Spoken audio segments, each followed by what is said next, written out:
Welcome students हम सम applications of trigonometry जो कि 9 चैप्टर है ये कर रहे हैं। आज हम 3 क्वेश्चंस करेंगे, क्वेश्चन नंबर 12, 13 और 14। क्वेश्चन नंबर 12 है, from the top of a 7 metre high building the angle of elevation of the top of a cable tower is 60 degree and the angle of depression of its foot is 45 degree. Determine the height of the tower. ये एक tower है AB और ये एक building है DC। Building के top से tower के टॉप का एंगल ऑफ एलिवेशन है 60 डिग्री और बिल्डिंग के टॉप से टावर के फुट का एंगल ऑफ डिप्रेशन है 45 डिग्री। तो ये हमने ड्रा कर दिया और ये बिल्डिंग 7 मीटर है। अगर ये 7 मीटर है DC तो फिर EB भी हमारा 7 मीटर हो जाएगा। तो हमें फाइंड करनी है height of the tower, total height of the tower. इससे पहले मैं आपको बता दूं कि एंगल ऑफ एलिवेशन और एंगल ऑफ डिप्रेशन क्या होते हैं। एंगल ऑफ एलिवेशन होता है जब हम ऊपर देखते हैं, जैसे इस पॉइंट से इधर ऊपर की ओर देखेंगे तो ये एंगल ऑफ एलिवेशन बनेगा। एंगल ऑफ एलिवेशन मतलब इस राइट ट्राइंगल में एक एंगल होगा जो कि हाइपोटेन्यूज और इस हॉरिजॉन्टल लाइन के बीच में होगा। हमेशा हॉरिजॉन्टल लाइन और हाइपोटेन्यूज के बीच में एंगल होता है, चाहे एंगल ऑफ एलिवेशन हो चाहे एंगल ऑफ डिप्रेशन हो। और ये एंगल जो 45 डिग्री है तो यहाँ ये हाइपोटेन्यूज है और ये हॉरिजॉन्टल लाइन है। एंगल ऑफ डिप्रेशन हम इधर ना बना दें, इस चीज का ध्यान रखना है क्योंकि ये वर्टिकल लाइन है। और एंगल ऑफ डिप्रेशन हो चाहे एंगल ऑफ एलिवेशन, वो वर्टिकल लाइन उसमें नहीं आनी चाहिए उस एंगल में। तो इस बात का ध्यान रखें। इस तरह से डायग्राम कंप्लीट करनी है। इन राइट ट्राइंगल BCD, सबसे पहले हमने ये राइट ट्राइंगल BCD लेनी है। यहां ये हमारे पास है DC हमारे पास है तो हम BC फाइंड करेंगे। यहाँ 45 डिग्री है बेस एंगल। जब 45 डिग्री हो बेस एंगल तब बेस और परपेंडिकुलर इक्वल होते हैं। अगर ये 7 मीटर है तो ये भी 7 मीटर आ जाएगा। फिर BC अगर 7 मीटर है तो ED भी 7 मीटर हो जाएगा। अब हमारे पास इस ट्राइंगल में बेस आ गया 7 मीटर। फिर ये फाइंड कर लेंगे AE। अगर AE भी हम फाइंड कर ले, BE ऑलरेडी हमारे पास है, इन दोनों को ऐड करके total height of the tower हम फाइंड कर लेंगे। तो BCD ये राइट ट्राइंगल ली, यहाँ बेस एंगल है 45 डिग्री, परपेंडिकुलर हमारे पास है। ये बेस हमने फाइंड करना है इसलिए P और B की T रेशियो है 10, ये यूज करेंगे। P हमारा है DC और बेस हमारा है BC। फिर ये 10 45 1 हो जाएगा और DC हमारा 7 मीटर और BC ऐसे ही आ जाएगा। उसके बाद ये 1 इंटू BC इक्वल टू 7 आ जाएगा। फिर BC इंटू 1 BC और ये 7, फिर BC 7। तो इस तरह से BC भी हमारा 7 मीटर आ जाएगा, BC 7 मीटर। फिर ED भी BC के इक्वल है तो ED भी हमारा 7 मीटर आ जाएगा। फिर हम राइट ट्राइंगल AED लेंगे। यहाँ बेस एंगल है 60 डिग्री और यहाँ हमने फाइंड करना है AE जो कि परपेंडिकुलर है और हमारे पास है ED जो कि बेस है। P और B की T रेशियो 10, तो 10 का फॉर्मूला यूज करके AE और ED यहाँ आ जाएगा। 10 60 की वैल्यू √3 और AE हमने फाइंड करना है, ED हमने फाइंड किया है 7 मीटर। तो ED की जगह हम यूज कर लेंगे 7 और ये 7 फिर इधर जाएगा, AE आ जाएगा 7√3। तो हाइट ऑफ द टावर है BE plus AE। BE already हमें पता है 7 है, AE हमने ये फाइंड किया। इन दोनों को ऐड करके ये आंसर हमारा आ जाएगा 7 इंटू √3 प्लस 1 मीटर। फिर है question number 13, as observe from the top of 75 metre high light house from the sea level the angles of depression of the two ships are 30 degree and 45 degree. If one ship is exactly behind the other on the same side of the lighthouse, find the distance between the two ships. एक light house है जो कि 75 metre height पे है सी level से और सी में 2 ships हैं। ये पहला शिप है, ये दूसरा शिप है। इस लाइट हाउस से अगर इन शिप्स को देखें तो एंगल ऑफ डिप्रेशन बनते हैं, ये 30 डिग्री बनता है और ये 45 डिग्री, ये गिवन है। हमें फाइंड करना है इन 2 शिप्स का डिस्टेंस। तो डिस्टेंस है CD फाइंड करने के लिए हम फाइंड करेंगे BD और BC। फिर BD में से BC अगर सब्ट्रैक्ट कर दें तो हमारे पास CD आ जाता है।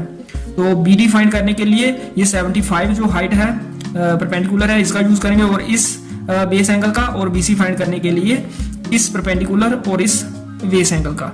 मतलब परपेंडिकुलर और बेस इन्वॉल्व करना है, tan दोनों बार यूज करना है। सबसे पहले राइट ट्राइंगल ABC में बेस एंगल 45 है और P हमारा AB है और बेस BC। AB हमें पता है 75, तो BC इधर जाएगा, BC आ जाएगा 75। जब भी बेस एंगल 45 डिग्री हो तब P और B इक्वल होते हैं। अगर P हमारा 75 है तो B भी 75 आया। उसके बाद राइट ट्राइंगल ABD लेनी है, पूरी ट्राइंगल।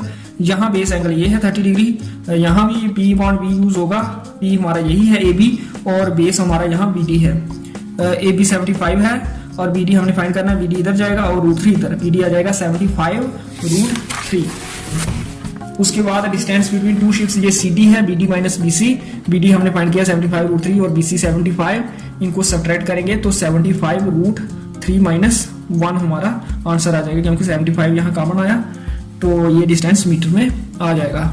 उसके बाद क्वेश्चन नंबर 14 है, a 1.2 metre tall girl spots a balloon moving with the wind in a horizontal line at a height of 82.2 meter from the ground.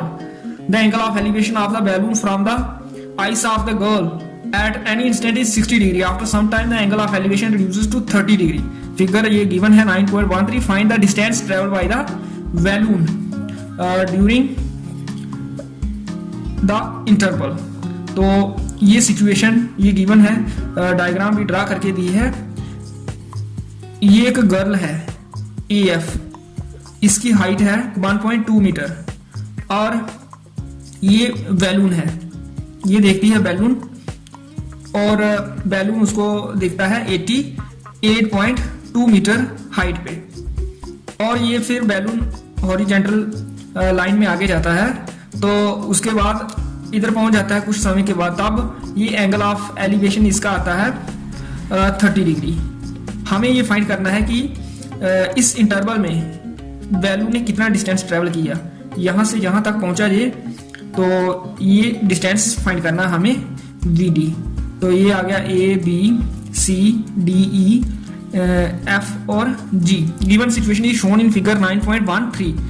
FG is the ground level, ये ground level है। फिर ये height है girl की 1.2 metre.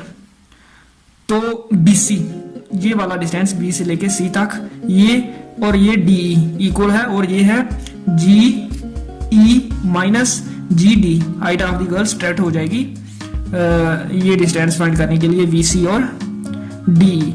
और ये 87 metre ये हमने शो कर दिया यहाँ भी, ये यहाँ से लेके यहाँ तक ये डिस्टेंस 1.2 मीटर है और ये पूरा डिस्टेंस E से लेके G तक ये है 88.2 मीटर। ये चीजें गिवन हैं।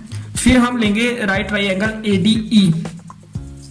इसमें बेस एंगल है 30 डिग्री और यहाँ ये हाइट परपेंडिकुलर हमें पता है 87 मीटर, ये फाइंड कर लेंगे हम AD। उसके बाद ये छोटी ट्राइंगल लेंगे, यहाँ भी ये पता है हमें परपेंडिकुलर और बेस एंगल भी पता है, ये बेस फाइंड कर लेंगे। फिर पूरे में से AD में से AB अगर हम स्प्रेड कर दें तो BD हमारा ये डिस्टेंस जो फाइंड करना है वो आ जाएगा। जहाँ बेस एंगल ADE में ये है 30 डिग्री और P है यहाँ ED या DE और बेस है यहाँ AD और ये DE 87 है और AD हम फाइंड करेंगे। AD हमारा आ जाएगा 87√3। फिर राइट ट्राइंगल ABC, यहाँ बेस एंगल 60 डिग्री है और यहाँ भी tan का फॉर्मूला यूज करेंगे। यहाँ P है BC और B है AB। BC हमने फाइंड किया है 87 और ये AB हम फाइंड कर लेंगे। AB इधर जाएगा, AB √3 इक्वल टू 87 आ जाएगा, जहां से AB आ जाएगा 87/√3।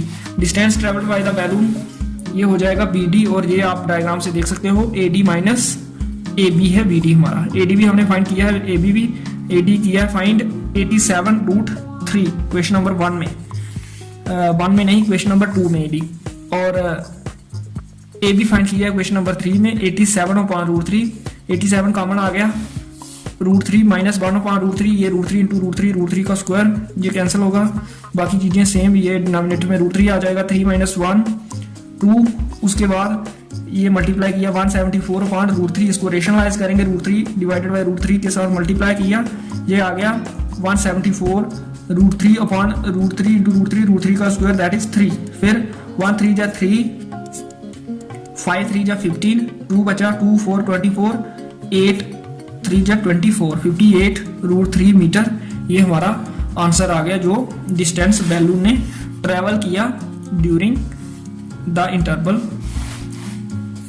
तो इस तरह से ये क्वेश्चन नंबर 14 हमने किया। नेक्स्ट क्वेश्चन 2 रह गए हैं, क्वेश्चन नंबर 15 और क्वेश्चन नंबर 16, वो हम नेक्स्ट टाइम करेंगे। आज के लिए इतना ही होगा।